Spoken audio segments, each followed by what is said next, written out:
যুবকরা আমাকে শুনতে পাচ্ছ তোমরা? তাকবীর দাও সবাই, লিল্লাহি তাকবীর। তোমাদের বয়স কত হবে? আমি দেখছি 15, 17, 19, 20 সকলেই আছে, তাই না? আমি ছোট্ট একটা কথা বলছি, মাথায় ঢুকায় নিয়ে যাও। আসিফ হুজুরের ছোট্ট একটা কথা, I hope it will change your life. যাদের বয়স এখন 15 থেকে 25 পর্যন্ত, এখানে অনেক মুরব্বীরা আছে, সিনিয়র পার্সন সবাই আমার ডানে বামে আছে। আমি কথা খুব বেশি বলতে পারবো না, ছোট্ট একটা কথা বলছি। যার বয়স 15 থেকে 25 পর্যন্ত সে সুন্দর করতে পারে, তার ভবিষ্যৎ সুন্দর। এটা কিন্তু আমি আমার বাস্তবিক জীবনের এক্সপিরিয়েন্স থেকে বলছি। আর তুমি যদি এই 15 থেকে 25 পর্যন্ত প্রেম ছেকা খাইয়া বেকা হয়ে যাও, তোমার ভবিষ্যৎটা অন্ধকার হয়ে যাবে যুবক ভাইরা, ঠিক কিনা বল? So focus on your career first. নিজেকে নিজের জায়গায় উন্নত করো। আমার ডানে আছে আমার বোনেরা, আমার মায়েরা, যারা বোনেরা আছেন, যাদের বয়স 15 থেকে 25, তাদেরকে আমি একটা আবদারি করবো, আপনারাও যারা আছেন আপনারাও পর্দাশীল হন। আর বিশেষ করে যখন আপনাদের বিয়ের টাইম আসবে, মেয়েদেরকে বলছি, না মেয়েদেরকে বলছি, টাকা পয়সা খোঁজা বাদ দিয়ে চরিত্রবান যুবককে আপনারা খুঁজে বের করবেন। আচ্ছা, মেয়েরা টাকার জন্য এত পাগল হয়েছে আজকাল, টাকলা মাকলা কিচ্ছু মানে না, যাকে তাকে বিয়ে করে। এ কথা কি সত্যি না মিথ্যা যুবক ভাইরা? আমি কিন্তু আমি কারো বিরুদ্ধে কথা বলছি না। তো তারা বলে যে তার নাকি মুরব্বী আব্বারে ফিল হয়, ভালো লাগে। এই কথা শুনলে আমার একটা লজিক আসে। আপনি কি ডাক্তার করছেন নাকি আমার কথা? আমার লজিকটা হচ্ছে, তারা বলে যে আচ্ছা আমরা, মানে মেয়েরা বলে যে আমরা টাকলাকে বিয়ে করতেই পারি, মানবতা বোধ আছে তো নাকি? This is their own logic, এটা তাদের একটা যুক্তির কথা। তো আমারও একটা লজিক আছে। যুবকরা তোমরা যদি একমত হও, তাহলে একমত না ঠিক বলবো আগে, আমি এখন বলতে হবে না, আগে বলে লেট মি টক। আচ্ছা, তোমার এত ভালোবাসা বুইড়ার প্রতি, তুমি টাকাওয়ালার প্রতি কেন আসে? এই যে গরিব গুলো মুরব্বী আব্বাজানরা আছে, এদের প্রতি তোমার ভালোবাসা থাকে না কেন? বিয়ে করতে মন চায় না কেন? বলো বলো বলো বলো। ও, সব ভালোবাসা টাকলাওয়ালা বুড়ার প্রতি নাকি? বুঝতে আমাদের বাকি নাই, বিয়ের একটাই কারণ টাকা, নাথিং এলস, ঠিক কিনা বলেন? আমার বোনেরা প্লিজ, আপনারা ভালো হয়ে গেলে আমাদের যুবকরা এমনি ভালো হয়ে যাবে। এই জন্য বিয়ের ক্ষেত্রে টাকা আগে না চরিত্র আগে? হাদিস শোনেন, قال رسول الله صلى الله عليه وسلم فاظفر بذات الدين تربت يدك.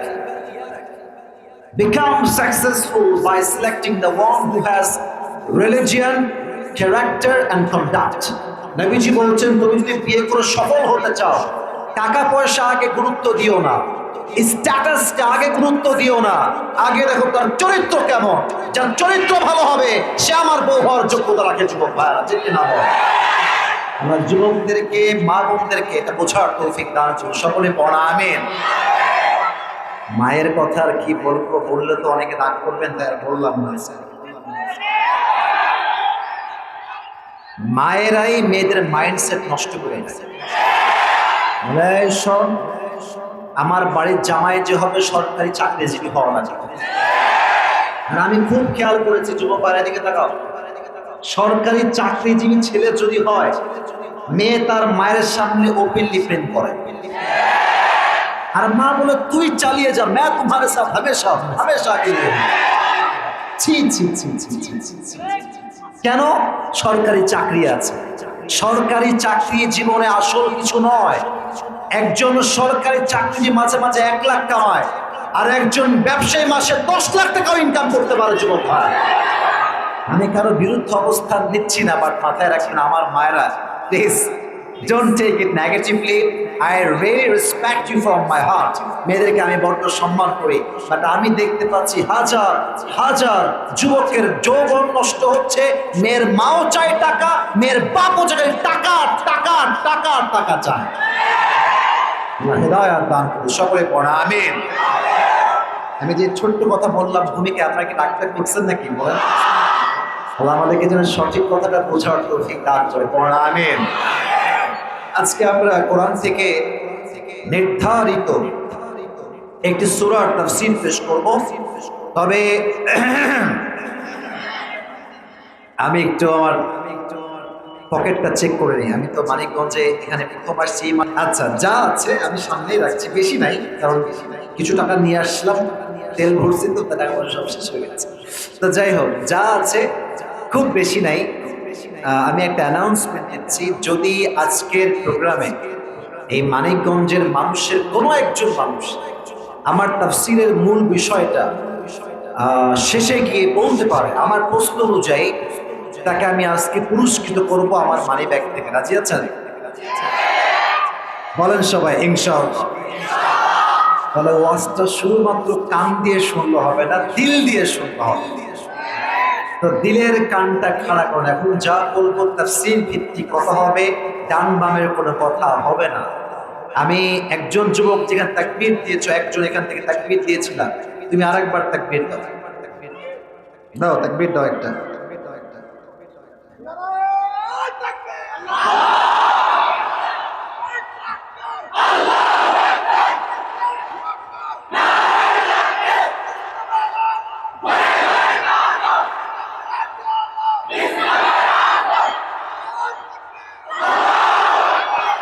আপনার বিয়ে হয়েছে?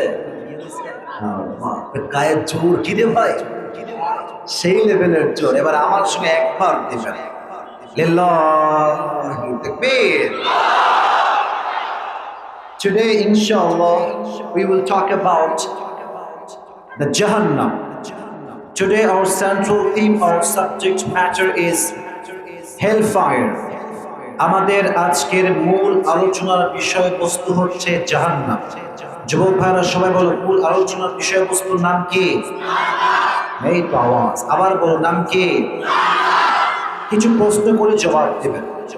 কিয়ামতের দিবসে মানুষ হবে দুই ভাগে বিভক্ত। বলতে পারবেন কারা কারা? এক হচ্ছে জান্নাতি, আর এক হচ্ছে, এটারও দলিল কোরআনে। যুবক ভাইরা বলো, আছে না নাই? ফারীকুন ফিল জান্নাতি ওয়া ফারীকুন ফিস সাঈদ।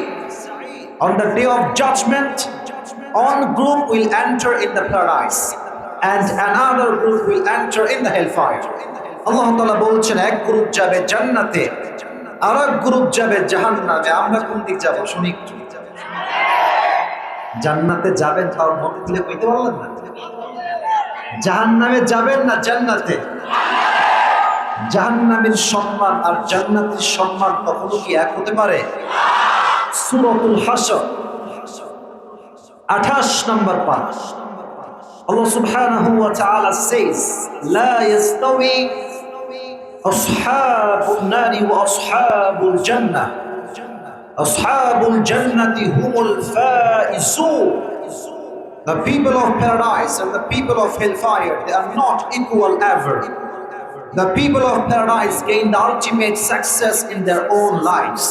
Allah Ta'ala বলছেন, যারা জান্নাতি আর যারা জাহান্নামী তারা কখনো সমান হতেই পারে না। যারাই জান্নাতি তারাই হচ্ছে আল্লাহর চোখে সবচেয়ে সফল মানুষ। সুবহানাল্লাহ পড়া। আল্লাহ আমাদের সবাইকে জান্নাতি মানুষ হিসেবে কবুল করুন, সকলে পড়া আমিন। আমি পুরো আলোচনার 4টা ভূমিকা দিচ্ছি, বলেন কয়টা? পুরস্কার পেতে সুবিধা হবে। এক, number 1, how will be the hellfire look like? জাহান্নামটা দেখতে হবে কেমন? Number 1। Number 2, how will be the heat of fire? জাহান্নামের আগুনের তাপ হবে কত ভয়ঙ্কর, আমরা হাদিস জানি। নাম্বার 3, সাহাবায়ে কেরামদের মাঝে জাহান্নামের আগুনের ভয় কেমন ছিল, এটা আমরা জানবো নাম্বার 3 তে। And finally, lastly, we will talk about the matter which is related with paradise and hellfire. That means who will enter in the paradise and who will enter in the hellfire. সর্বশেষ আমরা জানবো কারা হবে জান্নাতি আর কারা হবে জাহান্নামী। রাজি আছেন তো ইনশাআল্লাহ? না, ইনশাআল্লাহ আসতে হবে, বলে ইনশাআল্লাহ। আসুন আমরা শুরু। জাহান্নাম কেমন হবে আল্লাহ তাআলা বলছেন 30 নম্বর পারা সূরাতুন নাবা। আল্লাহ রাব্বুল আলামিন বলছেন ইন্না জাহান্নামা কানাত মিরসাদা লিত-তাগিনা মাআবাল লাবিথিনা ফিহা আহকাবা।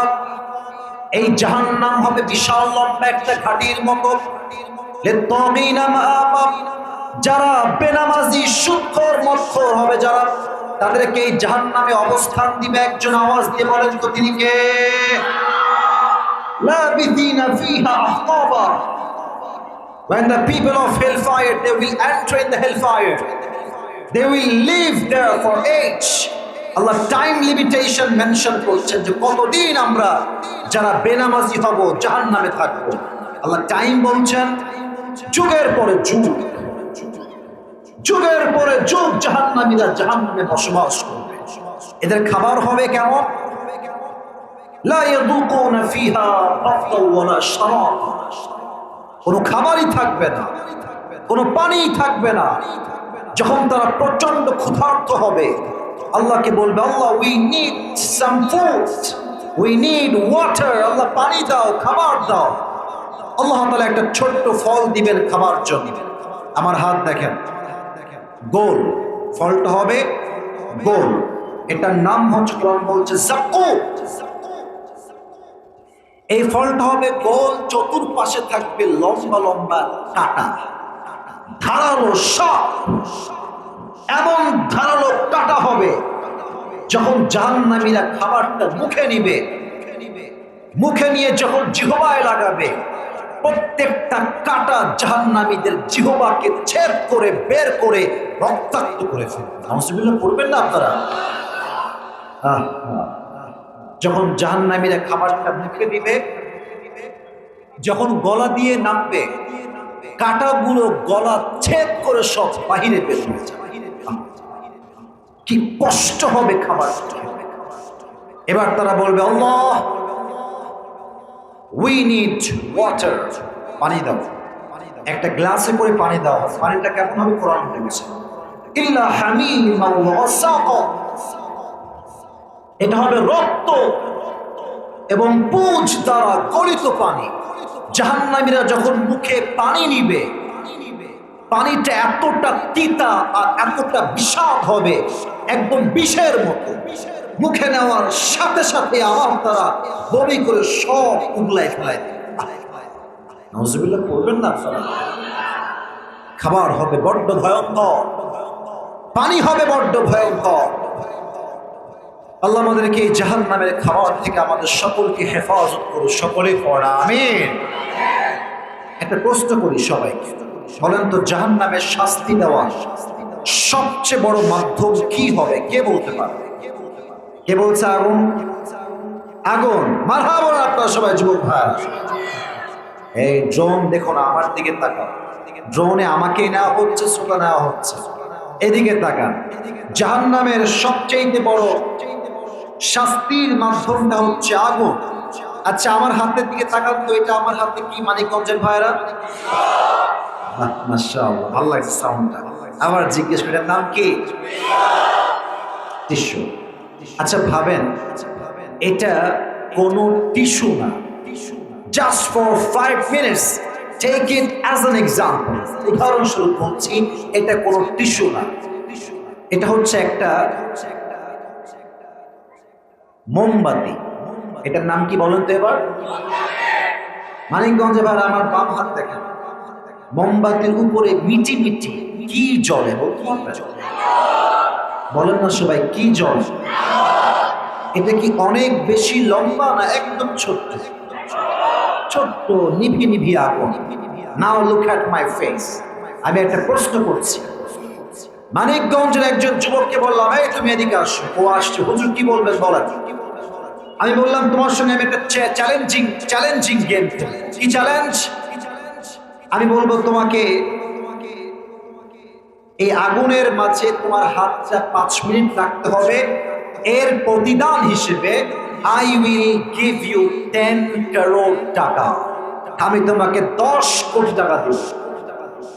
কোন যুবক কি তার আঙ্গুলটা আগুনের ভেতরে 5 বা 10 মিনিট একাধারে রাখতে চাইবে? বলেন না কেন, চাইবে নাকি ভাইরা? সে বলবে রাখেন আপনার 10 কোটি টাকা নিয়ে, আমি বেঁচে থাকলে সুস্থ থাকলে 10 কোটি নয়, আমার হাত ঠিক থাকলে আমি 20 কোটি টাকা ইনকামও করতে পারবো, ঠিক কিনা বলেন? সামান্য মোমবাতির আগুনে আমরা হাত রাখতে রাজি না। মানে আল্লাহ তাআলা বলছেন তার প্যারা হাবিবের মাধ্যমে, জাহান্নামের আগুনটা দুনিয়ার আগুনের চাইতে 70 গুণ বেশি তাপ হবে। নাউজুবিল্লাহ পড়বেন না আপনারা সবাই? 70 গুণ বেশি তাপ হবে। তাহলে একটু ভাবেন যে কতটা ভয়ঙ্কর হবে জাহান্নামের সে আগুন। কোরআনে আসছে লা তুবকি ওয়ালা তাদা, the fire of hell will not leave them alive nor will it leave them dead. যখনই কোনো মানুষের দেহে জাহান্নামের আগুনটা স্পর্শ করবে, না সে মরবে না সে বাঁচবে। লাওয়াহাতুল লিল Bashar, it will remove the skin from your body.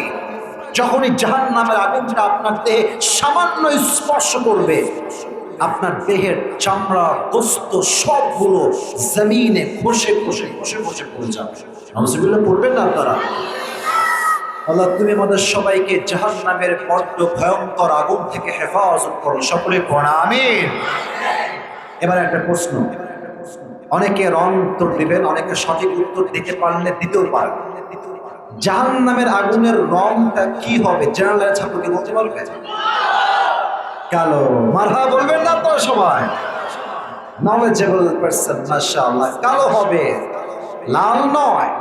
তিরমিজির হাদিস, জাহান্নামের আগুনকে আল্লাহ রাব্বুল আলামিন মোট 3000 বছর জ্বালিয়েছেন।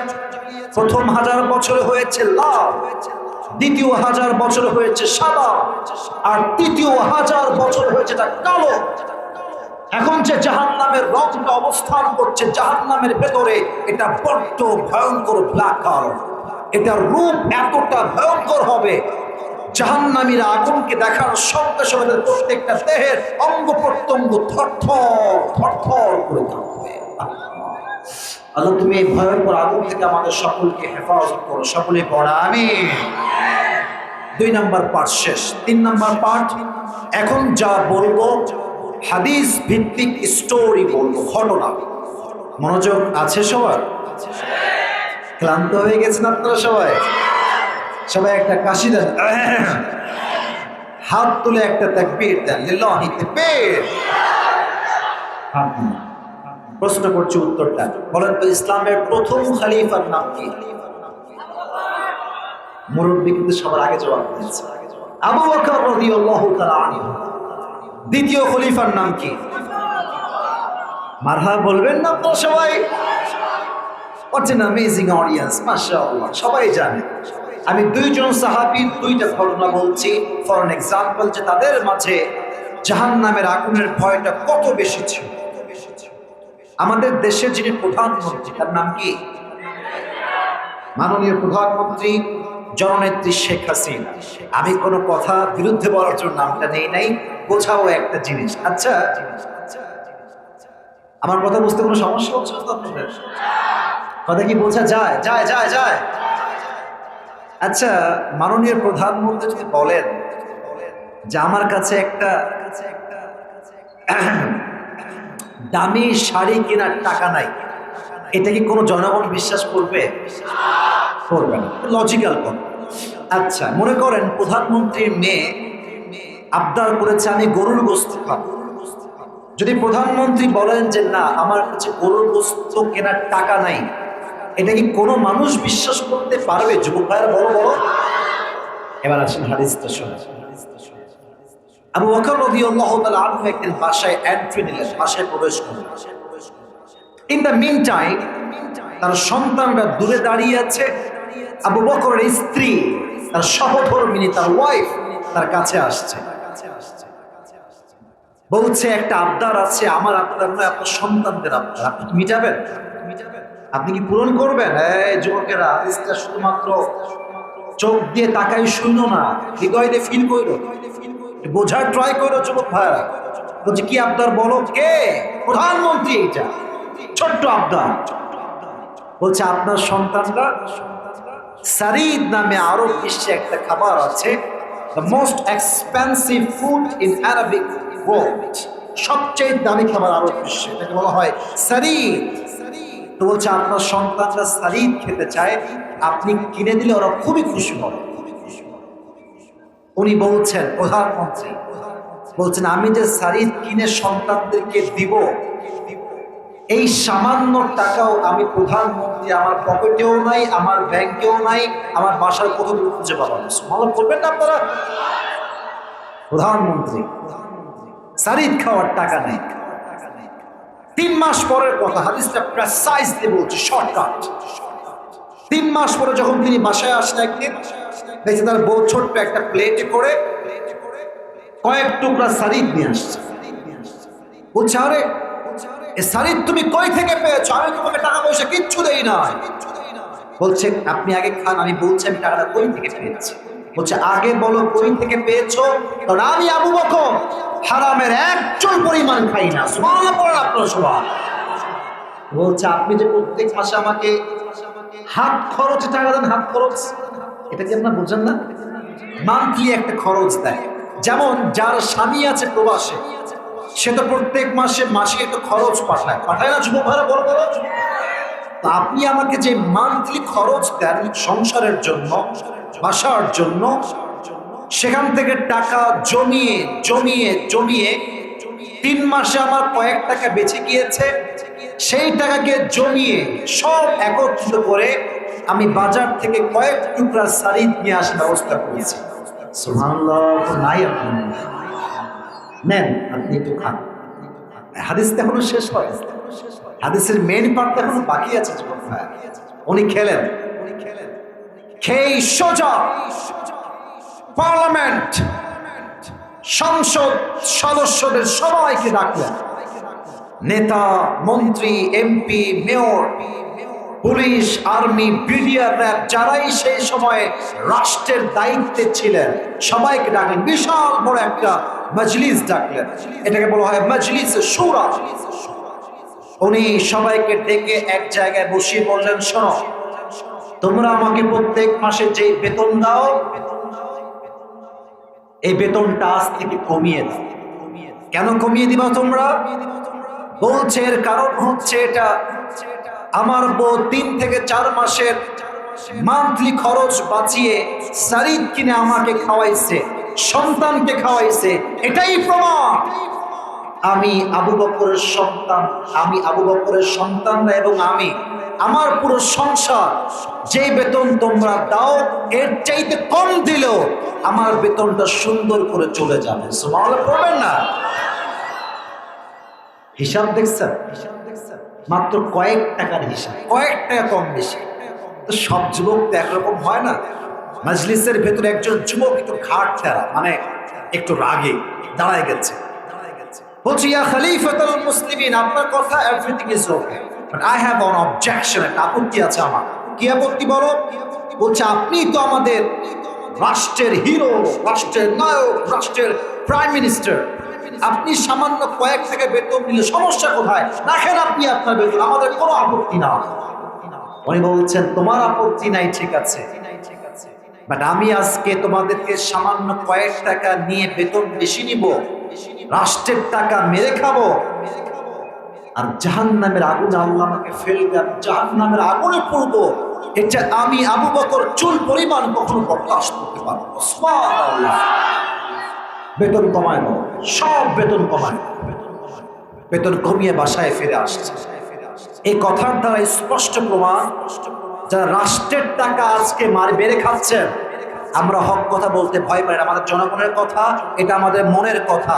যারা রাষ্ট্রের টাকা মেরে খায়, ये दिन ही दिन नहीं है, सामने और भी दिन बाकी है। এমন একটা দিন আসবে, কিয়ামতের দিবস কায়েম হবে, প্রত্যেকটা টাকার হিসাব আপনাকে চুল পরিমাণ দেওয়া লাগবে, ঠিক কিনা বলা? এরকম টাকা মেরে খায় এরকম লোক বাংলাদেশে আছে না?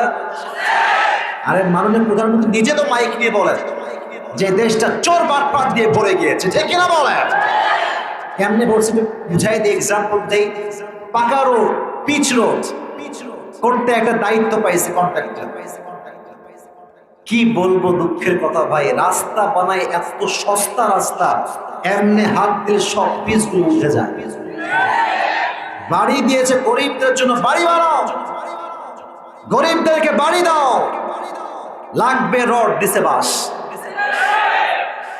আমার কথা কি ভুল না সঠিক যুবক ভাইয়া? আমার কথা একটা, নেতা সাহেব আপনি নামাজি হলে আমি আপনাকে নেতা মানতে প্রস্তুত আছি।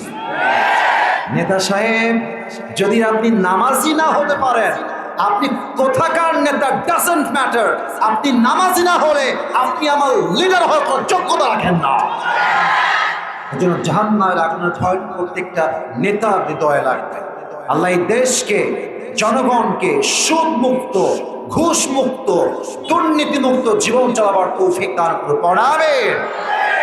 এবার আসুন ইসলামের দ্বিতীয় খলিফা ওমরে ফারুক রাদিয়াল্লাহু তাআলা আনহুর একটা এক্সাম্পল দিই হাদিস থেকে, ঘটনা শুরু। আচ্ছা, আমি যে কথাগুলো বলেছি আপনি কি মাইন্ড করছেন নাকি যুবক ভাইয়েরা?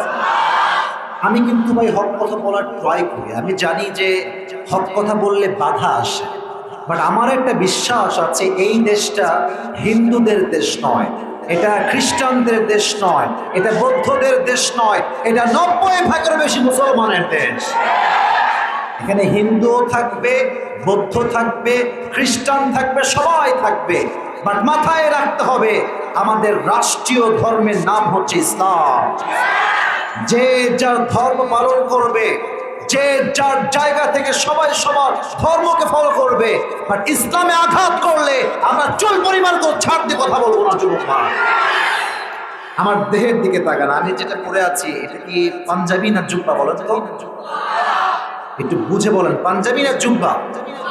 জুব্বা।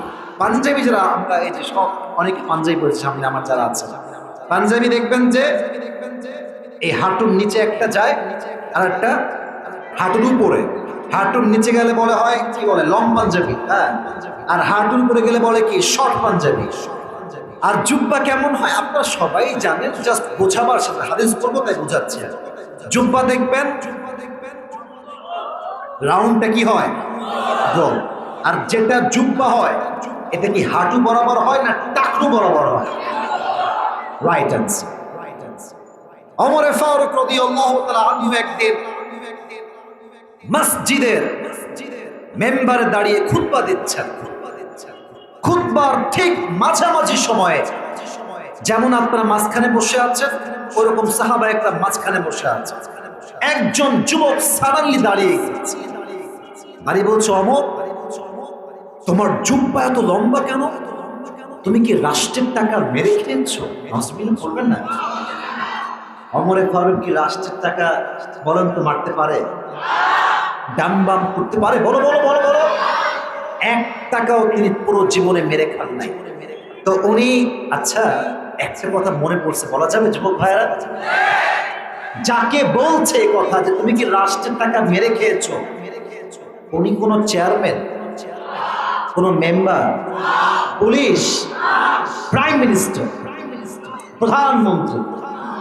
না না না, কেন? এটা তো হ্যাঁ ভাই, বুঝে বলেন। শুধু কি প্রধানমন্ত্রী না, অর্থ জাহানের খলিফা। সুবহানাল্লাহ পড়বেন না আপনারা? রিয়াকশন দেখেন, রিয়াকশন, এই কথার পরিপ্রেক্ষিতে রিয়াকশন দেখেন। আমাদের দেশে প্রধানমন্ত্রী আর ইয়ে তো বহুত দূর কি বাত হ্যায়, নেতার চামচার যে ভাব চোখ দিয়ে তাকানোই যায় না রে ভাই।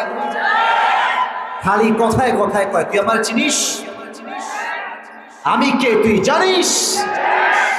নেতা সাহেবকেও সম্মান করি, নেতার আশেপাশে সবাইকে সম্মান করি, বাট কিছু লোক আছে নেতার নাম ভাঙিয়ে সমাজের সাথে বদনাম করে বেড়ায়, ঠিক কিনা? নেতা সাহেব ঠিকঠাক, নেতার কোনো দোষ নাই, বাট আশেপাশে করে বদমাইশ থাকে। তো আপনি দেখবেন আমার দেশে ভাব একটু বেশি মারা হয়, আর যাদের বাপের টাকা আছে একটু বেশি, একটা বাইক কিনে R15, অ্যাপাসি, জিক্সার, পালসার, ফেজার, পেছনে একটা কিছু লাগায় ভর ভর ভর আওয়াজ হয়, কি রে নাম কি? ন্যাংটার চেয়ে বড় ন্যাংটা লাগে আমার এইসব দেখে। বাইক চালায় রাস্তা দিয়ে, আর এমন জোরে বাইক চালায় আমার মনে হয় আজরাইল বলে বাবা আসো আসো। এই জন্য যুবক ভাইরা আমার কথা হচ্ছে একটা, মানুষ আমাদেরকে যতই আঘাত করুক রিয়াকশন হবে ভদ্রের মতো, ঠিক কিনা বলে?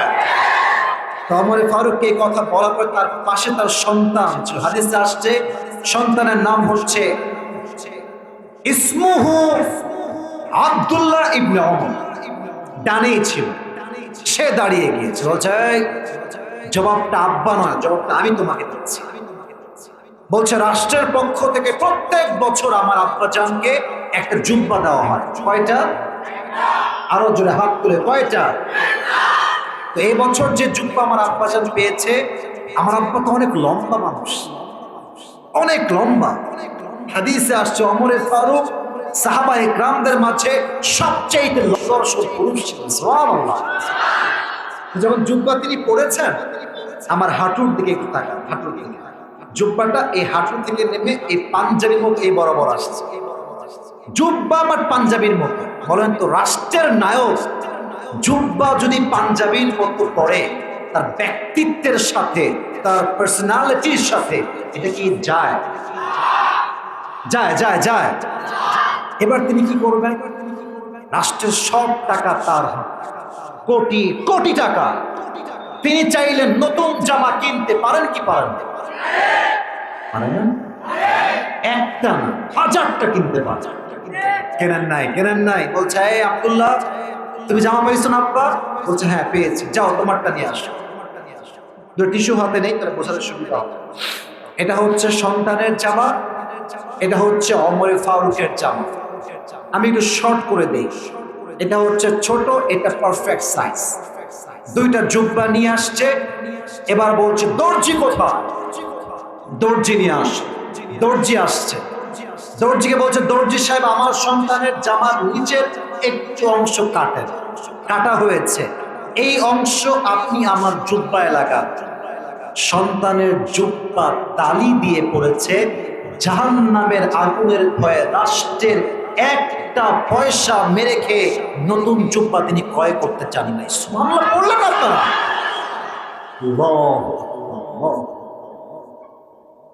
এই ভয় কাকে বলে? জাহান্নামের আগুনের ভয়। তালি দাও জুব্বা পয়সা রাষ্ট্রের প্রধান নায়ক। আর আমাদের কয়েক টাকা হলে আমরা তো দেখি অনেক সময় ইন্টারভিউতে অনেকে বলে যে আমি একটা জামা দ্বিতীয়বার আর পরি না। হ্যাঁ আছে না নাই যুবক ভাইরা?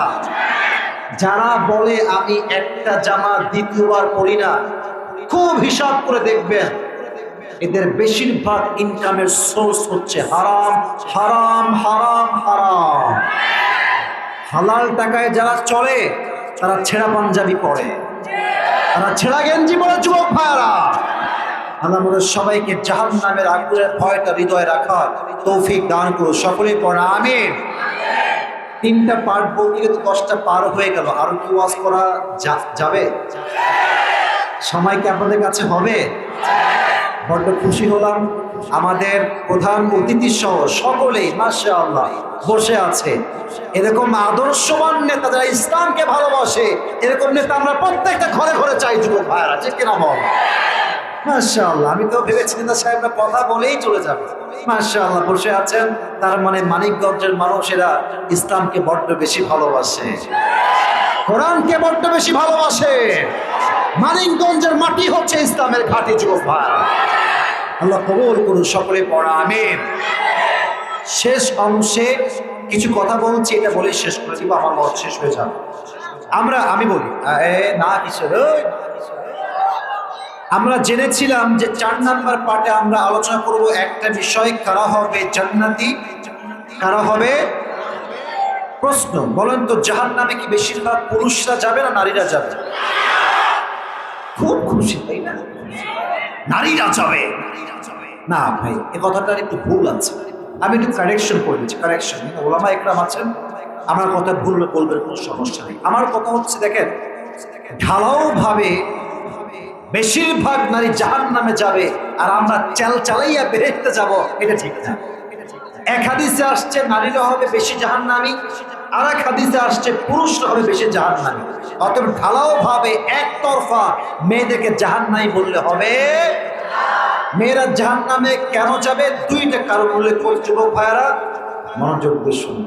এক, হাদিস থেকে বলছি, তাকফুরনাল আশির, বেশিরভাগ মেয়ে জাহান্নামে যাবে স্বামীর অবাধ্য হওয়ার কারণে। আমাদের দেশের কমন এবং সবচেয়ে বড় রোগের নাম হচ্ছে পরকীয়া। স্বামী থাকে বিদেশে আর বউ থাকে বাংলাদেশ। সবাইকে আমি এক পাল্লায় মাপছি না। স্বামী বিদেশে গিয়ে 5 বছর 7 বছর কোনো খবর নাই, এদিকে বউ মাশাআল্লাহ ইমোতে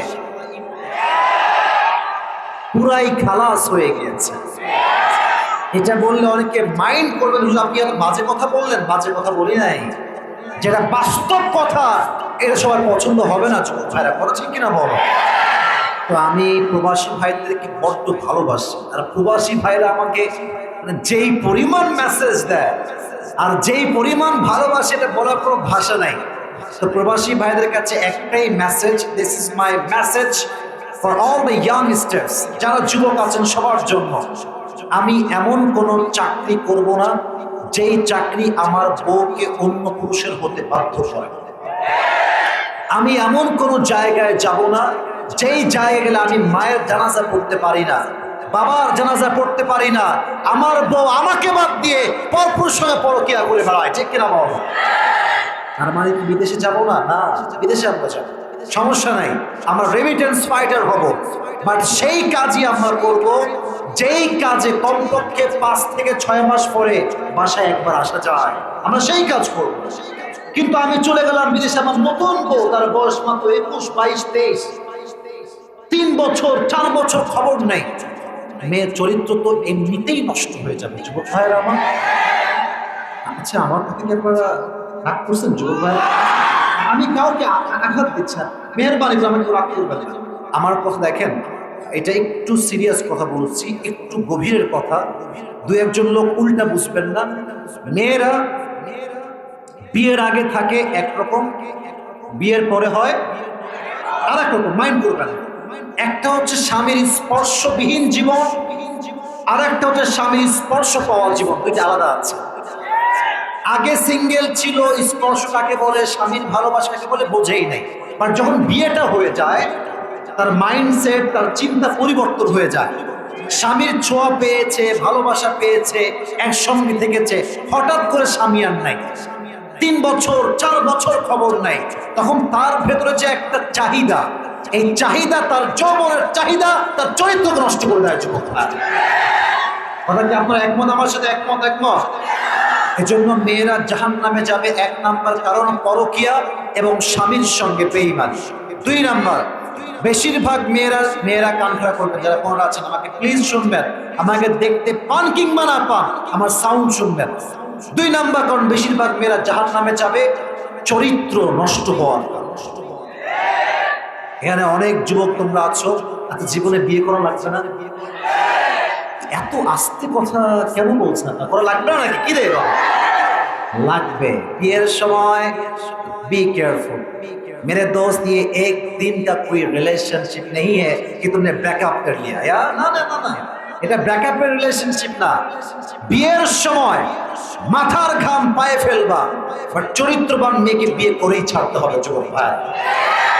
আর যখন বিয়ে করতে যাবা, আমাদের এই যে মুরব্বীরা আছে, মান্যগণ্য ব্যক্তিরা আছে, বাবা হোক চাচা হোক, একটু নিয়ে যাবা, দেখবে না তারা, বাট জাস্টিফাই করবে। কারণ মেয়েরা বিয়ের আগে যাই করুক না কেন, পাত্রী হিসেবে যখন তোমার সামনে আসবে, মনে হবে यार ये तो अभी कभी जन्नत से भाग के आई है मेरे सामने यार। हाथ मोजा, पा मोजा, हिजाब, माशाल्लाह, इतनी खूबसूरत लड़की मैं तो कभी भी नहीं देखा यार, এত সুন্দর। তো মেয়েরা যতই যাই করুক বিয়ের সময় সুফি হয়ে যায়। এখন তুমি যদি বলো যে আচ্ছা আপু আপনাকে তো আমার বিয়ের জন্য পছন্দ হয়ে গিয়েছে, তো একটা কথা বলবো, মাইন্ড করবেন না তো? এই তোরা কি মাইন্ড করবি? মেয়েটার কথা বলতেছে, তো মেয়েটা বলবে যে না না আমি মাইন্ড করবো না, আপনি বলেন। তো তুমি বলবো আচ্ছা যেহেতু আমি আপনাকে বিয়ে করেই ফেলবো, আপনার কি আগে কোথাও ছিল নাকি কিছু আপনার? তো মেয়ে দেখবা যে যত যাই করুক, তুমি কি বলছেন ভাইয়া, নাউজুবিল্লাহ, আমি সব বুঝি না। মেরে দোস্ত, যেই মেয়ে বলবে আমি কিছু বুঝি না, আমার কেউ নাই, আমি একা, বড্ড একা, দাল মে কুছ কালা তো জরুর হ্যায় ওয়াহাঁ পে। জাস্টিফাই করবা, বুঝে শুনে বিয়ে করবা, বিয়ে জীবন একবার, এখানে হারলে পুরো জীবন তুমি হেরে যাওয়া। এই জন্য বেশিরভাগ মেয়ে জাহান্নামে যাবে চরিত্র নষ্ট হওয়ার কারণে। আল্লাহ প্রত্যেকটা মেয়ে, কোনো মেয়েকে আমি আঘাত দিয়ে কথা বলছি না, আল্লাহ প্রত্যেকটা মেয়েকে চরিত্রবান নারী হওয়ার তৌফিক দান করুন, সকলে পড়া আমিন। তোমরা খুব খুশি আমি বুঝতেছি, বাট তোমরা কিন্তু একতরফা দোষ দিও না। তুমি আজকে 4টা প্রেম করবা, 4 খাটে পানি খাবা, তোমার বউ তোমাকে 10 খাটে পানি খেয়ে বিয়ে করে যুবক। যে যেমন তার বউ হবে তেমন, যে মেয়ে হবে যেমন তার স্বামী হবে তেমন। আল খাবিতাতু লিল খাবিতিনা ওয়াল খাবিতুনা লিল খাবিতাত ওয়াত তাইয়িবাতু লিত তাইয়িবিনা ওয়াত তাইয়িবুনা লিত তাইয়িবাত। ভেরি ক্লিয়ার আয়। Good character people, they will have good character people. Bad character people, they will have bad character people. আপনি যেমন আপনার বউ তেমন, মেয়েরা আপনি যেমন আপনার স্বামী হবে তেমন, সে কিনা বলেন? আল্লাহ আমি সহ আমাদের সবাইকে, মা বোন সহ সবাইকে চরিত্রবান হওয়ার তৌফিক দান করো, সকলে পড়া আমিন। সর্বশেষ আয়াত এবং হাদিস, এটা বলে আমরা দোয়ার দিকে যাব। বলেন জাহান্নামে যাওয়ার সবচেয়ে বড় কারণ কি হবে, কে বলতে পারে? সুদখোর একটা পাওয়া গেল, আরেকজন কে কি বলতে পারে দেখি? আচ্ছা শিরক। আরেকটা কে বলতে পারে? হ্যাঁ, নামাজ কেউ বলছেন নাকি? আচ্ছা, উত্তরটা হচ্ছে সবচেয়ে বড় কারণ হচ্ছে নামাজ। দলিল কি? ইয়াতাসাআলুনা আনিল মুজরিমিনা মা সালাকাকুম ফি সাকার ক্বালু লাম নাকু মিনাল মুসাল্লিন। 29 নম্বর পারা, সূরাতুল মুদ্দাথির। On the day of judgment, the people of hellfire, they will be asked about on this matter. Hey man, what is the sins that brought you in the hellfire? তোমার কোন গুনাহ তোমাকে আজকে জাহান্নামে বানিয়েছে? সে বলবে ক্বালু লাম নাকু মিনাল মুসাল্লিন, আমি তো মুসলিম ঘরের সন্তান ছিলাম, বাট আমার নামাজটা ঠিকঠাক ছিল না, এই জন্য আমি আজকে জাহান্নামের অধিবাসী হয়ে গিয়েছি। নাউজুবিল্লাহ পড়বেন না আপনারা? সবচেয়ে বড় কারণ হবে বেনামাজি হওয়া। আপনারা সবাই মিজানুর রহমান আজহারের নাম শুনছেন না? ভালোবাসেন আপনারা সবাই? কে নাই যে ভালোবাসে না? দিন শেষে যে হেটার্স, সেও আজহারিকে ভালোবাসে। কারণ যে মানুষটার মুখে মুচকি হাসি আছে, কথায় মাধুর্যতা আছে, শত্রু তার বন্ধু হতে বাধ্য হয়ে যায়। কান্নাহু ওয়ালিয়ুন হামিদ। শত্রুর সাথে বিনয়ী হবেন, ভালোবাসা দিয়ে কথা বলবেন, হাসি দিয়ে কথা বলবেন, আজকের শত্রু কালকে বন্ধু হয়ে যাবে। এটা আমার কথা নয়, বলেছে একজন, আওয়াজ দিয়ে বলেন তিনি কে? ওনার একজন নানা ছিলেন, তার নাম হচ্ছে গোলাম সরওয়ার সাইদি হুজুর। নাম শুনছেন?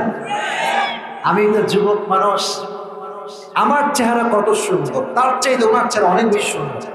চেহারা একটা নূর আছে আলাদা। উনি একটা কথা, কথা বলো না, পেছনে কিছু বাচ্চা আছে, কথা বলতেছে, এগুলো করবেন না। শেষ ভালো যার সব ভালো, তাকবীর লিল্লাহি তাকবীর। উনি বারবার বলতেন নামাজ নাই যার ঈমান নাই তার, নামাজ নাই যার মুসলিম হিসেবে পরিচয় দেওয়ার কোনো অধিকার নাই তার, ঠিক কিনা বলো? শেষ হাদিস শোনেন, এটা বলে দোয়া করেন। ওমর ফারুক রাদিয়াল্লাহু, লম্বা একটা স্টোরি বলছি প্রেসাইজ। ওমর ফারুক রাদিয়াল্লাহু তাআলা আনহুর কাছে একবার একজন অগ্নি উপাসক, তার নাম হচ্ছে আবু লু'লু আল মাজুসি, এসে বলছে ওমর, আমার যে মালিক আছে সে প্রত্যেক দিন আমার কাছে 6 দিরহাম চার্জ করে। বলেন তো সবাই হাতে থেকে দেয় কয় দিরহাম? তুমি একটু কথাবার্তা বলে এটাকে কমায় দাও, আমি এতটা দিতে পারবো না, আমি গরিব মানুষ। বলছে আচ্ছা তুমি কি কাজ করো, তোমার জব কি, বিজনেস কি? তো বলছে আমার কাজ হচ্ছে আমি মূলত চাকু বানাই, ছুরি। চাকু ছুরির নাম শুনতে আপনারা সবাই? কেউ আপেল কাটে, কেউ মানুষ কাটে। চাকু বা ছুরি, এটাকে আরবিতে বলা হয় খঞ্জর। বলেন সবাই, এটার নাম কি? খঞ্জর। এবার আমার হাত দেখেন, হাত দেখা যায়? এটা হচ্ছে ডানের ছুরি। আচ্ছা এইভাবে দেখেন, এটা হচ্ছে ডানের ছুরি, এটা হচ্ছে বামের ছুরি। মাকবাদাতুহু ফি ওয়াসাতি। খঞ্জরের ডানেও ছুরি থাকে, বামেও ছুরি থাকে, হ্যান্ডেলটা হচ্ছে মাঝখানে। আর এটা রাখা হয় ঠিক কবরের ডান দিকে একটা খাপে করে। সুলতান কাবুসের নাম আপনারা গুগলে সার্চ করবেন, সুলতান কাবুস লিখে দেখবেন তার মাজার ডান দিকে খাপে করে একটা ছুরি আছে, তার নাম হচ্ছে খঞ্জর। তো সে বললো আমি তো খঞ্জর বানাই, এটাই হচ্ছে আমার ব্যবসার মূল সোর্স। তো বললো তাই নাকি? এই খঞ্জর তো কেউ বানাইতে পারে না, তুমি একাই পারো, তোমার তো ব্যবসা অনেক ভাই, তোমার 6 দিরহাম নয়, তোমার 10 দিরহাম চার্জ হয়। এটা শুনে রেগে মেগে ফায়ার। সবাই যেহেতু মুসলমান তাই তুমি সবার বেলায় দাও, আর আমি যেহেতু অমুসলিম তাই তুমি আমার বেলায় হচ্ছে গরম। ও আচ্ছা দাঁড়াও, এবার আমি দেখাবো যে আমার ক্ষমতা কত বেশি, কত ধানে কত চাল। এই একটা হুমকি দিয়ে বের হয়ে গিয়েছে। সারা রাত মিলে ওমরে ফারুককে হত্যা করবার জন্য বিশাল লম্বা একটা ছুরি বানিয়েছে। আচ্ছা শীতকালে আমরা ঠান্ডা লাগলে কি মুড়ি দেই? মাশাআল্লাহ, কি মুড়ি দেই যুবক ভাইরা? চাদর। আচ্ছা আমাদের মায়েরা বোনেরা নিকাব পরে না? নিকাব দেখবেন যে নিকাবটা এদিকে থাকে, এমনি পরে, তাই না? মানে এই পর্যন্ত, ঠিক আছে? আর উপর থেকে এটা একদম ভুরু পর্যন্ত আসে। আর যারা চোখও ঢাকে তাদের দেখবেন একটা পর্দা আছে, এটা জাস্ট নামায় দেয়, এই পর্যন্ত আসে। তো সেই অগ্নি উপাসক মুনাফিক আবু লু'লু আল মাজুসি বিশাল লম্বা ছুরি বানিয়েছে, ছুরিটা ঠিক ডান পাশে রেখেছে, এই মাজার ডান পাশে। আর লম্বা একটা চাদর নিয়েছে, চাদরটা নিয়ে মুড়ি দিয়েছে এমনি করে এই বরাবর একটা, আর চাদরের উপর পাটটা দিয়েছে এই পর্যন্ত। তার মানে শুধু চোখ দেখা যায় আর কিছু দেখা, চোখ দেখা যায় আর কিছু দেখা। ফজরের নামাজের সময় হয়ে গেল, ওমরে ফারুক আসলেন। আবু লু'লু আল মাজুসিও ছদ্মবেশে চাদর মুড়ি দিয়ে আসছে ফজরের নামাজ পড়বার জন্য। ওমরে ফারুক এসে বলছে সফু সফু ফাকুম, কাতার সোজা করো, কাঁধে কাঁধ মিলিয়ে দাঁড়াও, আল্লাহু আকবার।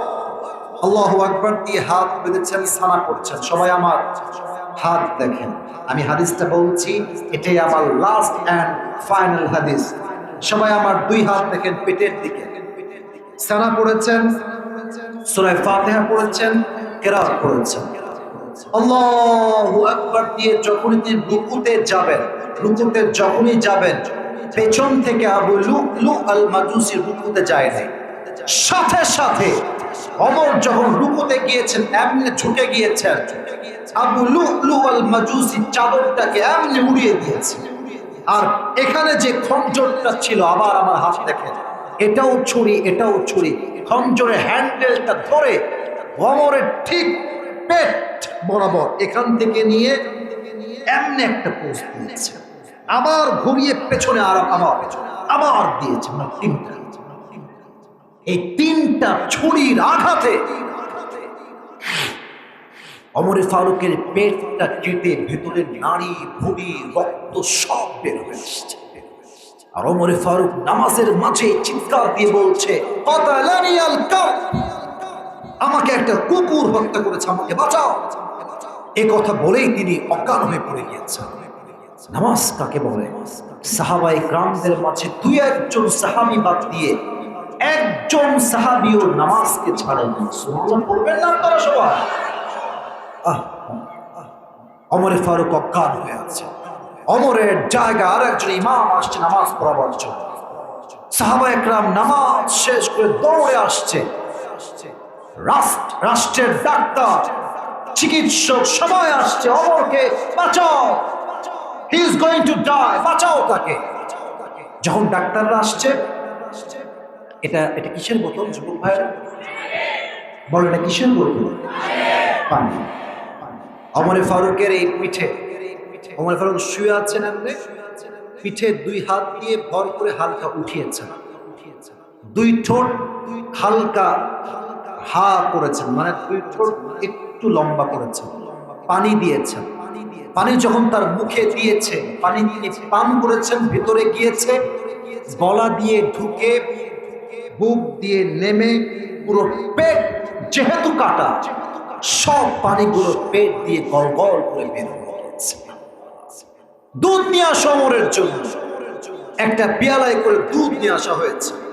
দুধ যখন দিয়েছে মুখে, গলা দিয়ে ঢুকে পেট দিয়ে যখন যাবে হজমের জন্য, পুরো পেট তার কাটা, সব দুধগুলো পেট দিয়ে গল গল করে বের হয়ে গেছে। এই দৃশ্য দেখে সাহাবা একরাম চোখের পানি আর চোখের পানি, সবাই বুঝে গিয়েছে Omar Faruk is going to die very soon, মারা যাবে, খুব দ্রুতই মারা যাবে, অবস্থা খুবই বেমানান, অবস্থা খুবই ভয়ঙ্কর। at the same time আমার চোখ দেখেন, উনি অজ্ঞান ছিলেন, he was totally senseless, হঠাৎ করে সেন্সে আসছেন, আর চোখটা একদম ছোট্ট করে খুলেছেন, একদম মিটি মিটি চোখ, চোখ খুলেই বলছে, ওই সাহাবী এদিকে এদিকে তারা এদিকে আসো। একজন সাহাবী দৌড় দিয়ে আসছে, ইয়া খলিফাতুল মুসলিমিন, কি বলবেন বলেন। উনি তো কথা বলতে পারছেন না, যেহেতু পুরো নারী ভুঁড়ি সব কাটা, তো ইঙ্গিত করে বললেন, তোমার কানটা আমার মুখের কাছে নিয়ে আসো। যখন কানটা মুখের কাছে নিয়ে আসছে, সে ভেবেছে সন্তানের কথা বলবে, সম্পত্তির কথা বলবে, নাতির কথা বলবে, ছেলের কথা বলবে। যখন এই কানটা মুখের কাছে নিয়েছে, তিনি ফিস ফিস করে বললেন, আসল্লান নাস, আসল্লান নাস, আসল্লান নাস। আমাকে আগে এটা জবাব দাও, আমি যে এই নামাজের ইমাম ছিলাম, ফজরের নামাজ, আমি অজ্ঞান হওয়ার পরে সাহাবা একরাম সেই নামাজটা আদায় করেছিল কিনা? সুবহানাল্লাহ। একটা মানুষের নাড়ি ভুঁড়ি বের হয়ে গেছে, পুরো জায়গাটা রক্তাক্ত হয়ে গেছে, and he is damn sure that he will die very soon, and the last time he is asking just for salah and nothing else. একজন মানুষের পুরো জীবনটা শেষ, পুরো জমিনটা রক্তাক্ত হয়ে আছে, তাও সে তার শেষ মুহূর্তে নামাজকে ভুলে নাই। সুবহানাল্লাহ। নাই আপনাদের মাঝে কোন সাহাবী, যে সাহাবী দুনিয়াতে কনফার্ম জান্নাতের টিকিট পেয়েছে, তাও সে নামাজকে ভুলে যায়। এজন্য কিয়ামতের দিন জাহান্নামের ফয়সালা হবে তাদের জন্য সবচেয়ে বেশি, those who were not from the মুসল্লি, those who were not used to about salah, যারা নামাজি ছিল না, তাদের জন্য জাহান্নাম হবে বড্ড ভয়ঙ্কর। আল্লাহ আমাদের সবাইকে বেনামাজি থেকে নামাজি হওয়ার তৌফিক দান করুন, সকলে পড়া আমিন। আল্লাহ মানিকগঞ্জের প্রত্যেকটা যুবক মুরব্বী আম্মাজান মা বোনকে পাঁচ ওয়াক্ত নামাজি বান্দা বান্দি হিসেবে কবুল করুন, সকলে পড়া আমিন। সবাই একটা কাশি দেন। মরে গেছেন আপনারা? আপনারা শুরুতেও বাঘের বাচ্চা, শেষেও আপনার বাঘের বাচ্চা, ঠিক কিনা বলে? এটা তাকবীর দেন সবাই মিলে, আল্লাহু তাকবীর। আমি পুরো ওয়াজের মূল টপিকটা সারাংশ বলবো। এই তিনজন কই যায়? বসুন, এদিকে বসুন, বসুন। ফাঁকিবাজ কোথাকার, বলেছ শেষ পর্যন্ত থাকবা, এখন আর ছাড় দেওয়া যাবে না। এখন যদি কেউ উঠে, খবর আছে আজকে। আর যদি কেউ উঠে যায়, ও লুঙ্গি পইরা থাকে, ও লুঙ্গি ধইরা টাইনা বসাই দিবে না, খুলে দিয়েন না কিন্তু খবরটা। আল্লাহ আমাদের সবাইকে দোয়া করে যাওয়ার তৌফিক দান করুন, সকলে পড়া আমিন। আমি পুরো ওয়াজটাকে রিপিট করছি জাস্ট পুরস্কার দেওয়ার স্বার্থে। আমার বলা শেষ হবে, যে কোনো একজন যুবক দাঁড়াবে, আমি প্রশ্ন করব, সে উত্তর দিলেই আমি পুরস্কার দিয়ে আজকের মাহফিলের দোয়া করে দিব। রাজি আছেন তো ইনশাআল্লাহ? আজকে আলোচনার মূল বিষয়বস্তু ছিল কি সবাই বলেন? জাহান্নাম। বলেন সবাই, ছিল কি? জাহান্নাম। মাশাআল্লাহ। জাহান্নামের ক্ষেত্রে আমরা বলেছিলাম কিছু কথা মনোযোগ দিয়ে শুনবেন। এই জাহান্নাম হবে বিশাল লম্বা একটা ঘাটির মতো। যারা অত্যাচারী ছিল, যারা বেনামাজি ছিল, তাদের জন্য জাহান্নামকে তৈরি করেছে একজন। আওয়াজ দিয়ে বলেন তো তিনি কে? জাহান্নামে থাকার টাইম লিমিটেশন কতদিন হবে? লাবিথিনা ফিহা আহকাবা, যুগের পরে যুগ জাহান্নামীরা জাহান্নামে বসবাস করবে। খাবার হবে কেমন? দুইটা আইটেম নিয়ে কথা বলেছি। একটা হচ্ছে ফল, এই ফলটা হবে চতুর্পাশে কাটা, আর পানি যা দেওয়া হবে ইল্লা হামিমা ওয়া ওয়াসাকা, রক্ত এবং পুঁজ দ্বারা গলিত পানি। নাউজুবিল্লাহ পড়বেন না আপনারা? This is basic knowledge about জাহান্নাম। একদম প্রাথমিক কিছু আয়াত, এটা মাথায় রাখবেন। জাহান্নাম হবে হাটির মতো, এখানে বেনামাজিরা বসবাস করবে, যুগের পরে যুগ বসবাস করবে। খাবার হবে কাঁটাযুক্ত, আর পানি হবে রক্ত এবং পুঁজ দ্বারা গলিত পানি। আল্লাহ আমাদের সবাইকে এই জাহান্নামের খাবার থেকে হেফাজত করুন, সকলে পড়া আমিন। 2 নাম্বার চ্যাপ্টার ছিল জাহান্নামের আগুনটা কতটা বেশি ভয়ঙ্কর হবে। আমি একদম প্রেসাইজলি হাদিসগুলো মেনশন করছি। 1, জাহান্নামের আগুনটা দুনিয়ার আগুনের চাইতে কত গুণ বেশি তাপ হবে? মাশাআল্লাহ, কত গুণ বেশি? Right answer. 2 নাম্বার, জাহান্নামের যে আগুনের রং, এটার রং কি হবে? মাশাআল্লাহ। এটা কিসের হাদিস বলতে পারবেন? তিরমিজির হাদিস। বলেন তো কোন হাদিস?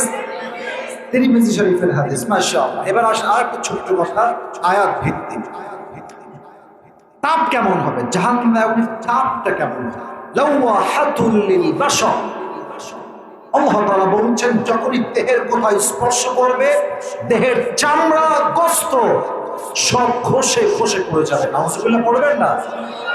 তবে এই 2টা হাদিস আর একটা আয়াত মাথায় রাখবেন, রাজি আছেন তো ইনশাআল্লাহ? 3 নাম্বার একদমই সহজ। জাহান্নামের আগুনের ভয় সাহাবায়ে কেরামদের মাঝে কেমন ছিল? আমরা কয়জন সাহাবীর নাম মেনশন করেছি? মাশাআল্লাহ, বলেন কয়জন? প্রথম হচ্ছেন ইসলামের প্রথম খলিফা, তার নাম কি? সেকেন্ড এক্সাম্পল ছিল, বলেন সবাই, নাম কি? ওমর ফারুক রাদিয়াল্লাহু তাআলা আনহু। আবু বকরের কাছে যখন বলা হলো যে সারিদ খাবো, তো উনি বললেন, আমার তো অনেক কোটি কোটি টাকা আমি দিচ্ছি তোমাকে, নাকি ইয়েস নাকি নো? উনি বললেন, আমার কাছে সারিদ খাওয়ার টাকা আমি মাফ চাই, যাও। ওনার বউ কি করলেন? পুরো কয়েক মাসের টাকা জমিয়ে সারিদ কিনলেন। উনি খেলেন বটে, বাট বেতন তো তারপরে উনি অনেক বাড়াই দিলেন, তাই না? বাড়াইছেন না কমাইছেন?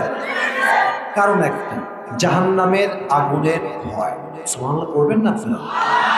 ওমর ফারুক তার জুব্বা শর্ট হয়ে গেল, তিনি চাইলে লম্বা জুব্বা কিনতে পারতেন, বাট কেনেন নাই, তালি দিয়ে জুব্বা পরেছেন। একটাই কারণ, কিসের ভয়?